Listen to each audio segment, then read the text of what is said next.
Ali Jasel Suárez Reyes was born on May 19, 1992, in a small town in the northern region of Baja California Sur, Mexico. Ali Jasel Suárez was born in Santa Rosalia, where her mother, Veronica Rosario Reyes Sachueta, described her as a person with a remarkable personality and unwavering determination from a young age.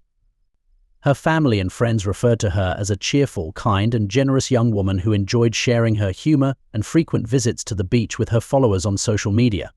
She also showcased her exceptional singing talent. However, beyond these traits common to many girls her age, Ali possessed commendable ambitions. She aspired to pursue a career that would enable her to serve others, particularly those most in need. As she matured, her desire to help others took on a more defined shape, and by the time she graduated from high school, it was clear that she wanted to study medicine. This decision, however, posed a significant challenge for her, as she was very close to her family and would have to leave home for the first time to pursue her dreams. Unfortunately, Santa Rosalia did not have a university that offered the education she sought. Nevertheless, her aspiration to become a healthcare professional was a strong motivation for her to take the leap and move to Mexicali, where she enrolled at the Autonomous University of Baja California. Despite the physical distance, she remained emotionally connected to her family, maintaining daily and fluid communication. However, her journey toward her goal was fraught with challenges. Her training to become a doctor demanded extensive hours of study and long days of practical experience. During her clinical rotations, Ali came to understand that each patient was more than just a disease or a symptom. With this vision of service, she always valued others as human beings in need of care and hope. After successfully completing her medical degree, Ali graduated and became a general practitioner at the 38th Clinic of the Mexican Institute of Social Security in San Jose del Cabo. There, she faced one of her greatest professional challenges when the global health emergency began due to the rapid spread of COVID-19 in early 2020. According to her colleagues, the young doctor earned respect for her ability to navigate the chaos of that health crisis. Once the pandemic was under control, she continued to demonstrate qualities that set her apart as a dedicated professional. She was described as someone who performed her duties with total commitment and responsibility, often with joy. The relief she provided to those who came to the hospital brought her great satisfaction. With her income as a doctor, she rented a small apartment and managed to purchase her own car. Ali had achieved both job and economic stability, while simultaneously acquiring many skills in her daily practice as a general practitioner. Considering all these factors, she decided it was time to pursue her next goal, to start a specialization in cardiology.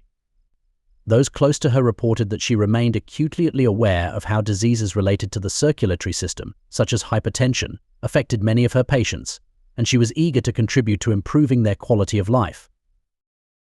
With her good nature defining her at the hospital, Ali got along well with doctors, nurses, and orderlies, recognizing that they were all valuable members of the healthcare team. The medical community in the city was relatively small, and many of her colleagues lived nearby, including a former neighbor who worked as a stretcher bearer. As Ali prepared to continue fulfilling her aspirations, she realized that, perhaps due to her intense focus, she had not had the opportunity to fall in love. However, she had recently begun dating a young man, and they were getting to know each other, considering the potential for a more formal relationship. Just when everything seemed to be progressing well, something strange occurred. Ali did not show up at the hospital one morning. Known for her punctuality, her colleagues at the Mexican Social Security Institute began to call her, concerned that she might have overslept. The following day, when the situation repeated itself, they grew increasingly worried. It was unlike her to miss work without notice. As her colleagues took turns calling her, they began to speculate that she might have fallen ill or suffered a domestic accident and needed assistance. With this in mind, after completing their shifts on September 18, 2023, some of her co-workers decided to visit her home. They arrived around 3:30 p.m. and knocked on the door, but once again, Ali did not respond. Refusing to give up, they thought she might be too weak to answer. They pushed against the front door, which surprisingly opened without resistance, allowing them to enter the house. They began to search every corner, calling her name, but there was no sign of her. When they reached the room where Ali usually slept, they discovered a mysterious suitcase on her bed and some stains that appeared to be blood. Upon discovering the stains that resembled blood, they decided to open the suitcase, where they found the body of the young doctor. Still in shock, they called emergency services. According to official information from the Attorney General's Office of Justice for the state of Baja California Sur, an urgent call was received at approximately 3:50 p.m. on September 18th, notifying authorities of a deceased female in an apartment located in Colonia Guayamitas. When municipal police officers arrived at the scene, they promptly notified the public prosecutor's office to initiate an investigation, as it was evident that they were dealing with a violent death. Visible bruises on Ali's body indicated that she had endured an extremely brutal attack. After photographs of the scene were taken, the body was transported to the Medical Forensic Service, where an autopsy was conducted. The preliminary autopsy results revealed that Ali had been a victim of sexual abuse, and it was confirmed that the cause of death was mechanical asphyxiation due to pressure on her neck, which prevented the passage of air. Meanwhile, another group of investigators conducted a thorough inspection of the young woman's home in search of evidence, including fingerprints, DNA, hair, or fibers that could lead them to the perpetrator. During their examination, they noted that Ali's cell phone was missing and observed that the front door had not been forced. This led them to believe that the attacker was someone known to Ali. When officers began interviewing Ali's close associates, they uncovered the existence of a young man with whom she had been romantically involved. As is often the case in such crimes, attention quickly shifted toward him, with the hypothesis suggesting that jealousy may have been the motive for the attack. Although jealousy was initially considered a motive, the young man was cleared of suspicion after being summoned to testify at the police station and having his movements over the past few days thoroughly checked. With the investigation needing to pivot, authorities began reviewing security camera footage that captured activity around the doctor's residence. From these recordings, they obtained images of a long-haired man dressed in black, with an unkempt appearance, who entered Ali's vehicle and drove away from the residential complex. The first crime he committed, at least visibly, was vehicle theft. However, an important detail emerged at the time the car was taken. Ali was already deceased, according to the time of death established by forensic experts, which elevated him to a suspect status. Investigators traced the route taken by the doctor's vehicle using city surveillance cameras and discovered that the suspect had driven to a shopping mall. Once there, he parked and walked to an ATM, where he withdrew cash. Verification of the bank transaction revealed that he used Ali's card, and the money withdrawn came from her savings. This indicated that during the vicious attack, he had also forced her to disclose her bank password. Before leaving the scene, he entered the car, took some items, and ensured that no one was watching him as he walked away. Paradoxically, he had not taken any precautions to avoid being recorded at the ATM, and his face was clearly captured by the bank's security cameras. It didn't take long for investigators to identify the perpetrator, a 24-year-old man from Sinaloa, known only as Martin Heriberto. With the evidence collected by the officers in charge of the case, they obtained a court order for his arrest. The arrest was executed on the night of Friday, September 22nd, just 4 days after the discovery of Ali's body and only a short distance from her home. Not only was he apprehended, but the investigators, who had previously requested a search warrant, were also authorized to search Martin's residence for additional incriminating evidence. During the search, they uncovered various undisclosed items, including Ali's phone. Following the arrest, he was taken to the lockup of the Public Security of San Jose del Cabo. At his arraignment hearing before a judge, he was ordered to be held in preventive custody while awaiting trial. The investigators were given a period of 6 months to gather sufficient evidence for prosecution.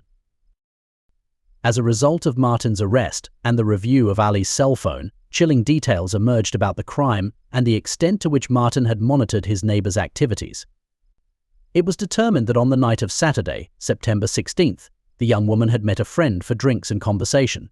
Taking advantage of her free time that weekend, they visited 2 nightclubs, and after a few hours, they parted ways, each returning home for different reasons. On that same Sunday morning, Ali ordered food through a home delivery app. After the delivery man dropped off her order and left, Martin knocked on her door almost immediately. As soon as she opened it, he pounced on her, subduing her with violence. He then invaded her privacy, stole some of her belongings, and ultimately took her life. The reconstruction of the events was presented by the Procuraduría General de Justicia del Estado de Baja California Sur. The details revealed heightened public outrage, as it became evident that Martin knew Ali and exploited that familiarity to commit his heinous acts. He lived in the apartment adjacent to hers, and had previously worked as an orderly at the same hospital, but was no longer employed there due to substance abuse problems. However, this information was not officially confirmed. When these details surfaced, his daughter, Veronica, testified on behalf of her family, demanding that the full weight of the law be applied against this man who had known Ali for a long time and had taken advantage of that relationship to commit such terrible deeds. She asserted that it was clear he had planned his actions, insisting that they were not accidental, and thus called for justice and the maximum sentence. While public dismay over the crime had already reached a peak, indignation intensified further when another woman shared her experience with Martin on social media. Although she had reported him for harassment and threats, authorities had ignored her pleas. This woman, who had previously worked alongside Ali, recounted suffering relentless harassment through social media chats. Even after blocking him, Martin created fake profiles to continue contacting her. She stated that for 2 years, she lived in fear of an attack on her physical safety. He even threatened her by sending photos of a gun while standing across the street from her. In his messages, Martin assured her that if she didn't want to engage in a friendly manner, it would be dealt with in a harsher way. Fearing that he would carry out his threats, the woman approached the police authorities to file a complaint.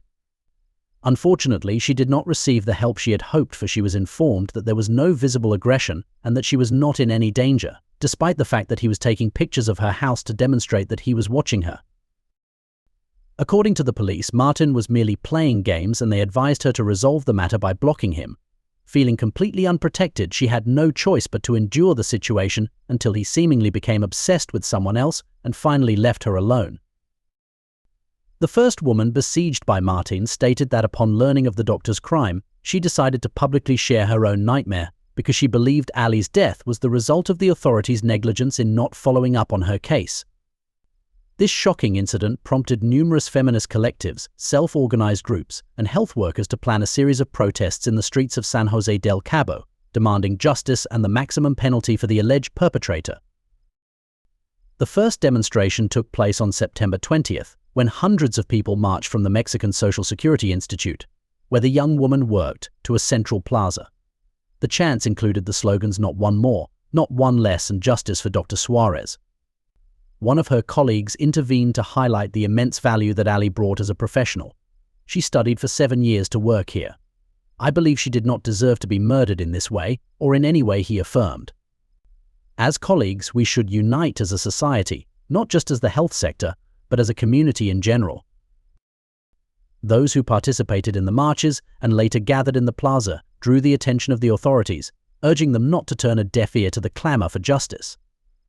And although Los Cabos had a lower rate of crimes against women compared to the rest of Mexico, they stressed that they did not want any more victims of gender violence. We must not allow this to happen again. We demand a safe Cabo, a safe country, and a safe world, and this can be achieved by instilling values within our families. We must cultivate respect. Women are not objects, nor are they possessions. We must respect women and men alike. It is not about incriminating one gender over another, but rather about demanding justice. On May 19, 2024, as Ali would have turned 32 years old, her family invited the community to participate in a walk in memory of the young woman and to join them for a mass at the cathedral that night. They once again reiterated their plea to the authorities for the full weight of the law to be applied against the man who took her life. The day after these events, Martin had an intermediate hearing at the Criminal Justice Center in San Jose del Cabo. However, all proceedings that day remained confidential. Ali's family requested that the details of the summary remain secret and that the media refrain from leaking any information that could jeopardize the progress of the case, ensuring that the man would pay a high price for his actions. Justice was finally served on July 5, 2024. When the court unanimously imposed 2 sentences on Martin Heriberto totaling 75 years in prison, 60 years for the crime of femicide, and 15 years for sexual abuse. In addition to reparations for the damage caused by taking the life of Ali Jasel Suárez Reyes, a doctor at the Mexican Institute of Social Security in Baja California Sur. As of October 2024, When we concluded our investigation to present this video, Martin was serving his sentence at the San Jose del Cabo Penitentiary, the facility designated by the court for this case. Human rights organizations and women's rights advocates reflected on the growing problem of femicides and violence against women in society. However, in the specific case of Ali, believes that her tragic fate could have been avoided had the authorities acted appropriately in response to the initial complaint of harassment against Martin. They emphasize that the danger does not solely come from strangers, rather, it often arises from those close to us. It is crucial to assert that no victim is to blame for becoming the object of someone else's obsession or violence. Despite the justice achieved, the void that Ali left behind remains palpable among her family, friends, and all the patients she cared for, making them feel valued and supported. Her story serves as a poignant reminder that violence can take away those we hold dear, yet the quest for justice must persist until every voice is heard. Well, dear listener, this concludes today's case. I look forward to our next installment, where we will analyze the details of some of history's most heinous crimes. Until then, goodbye.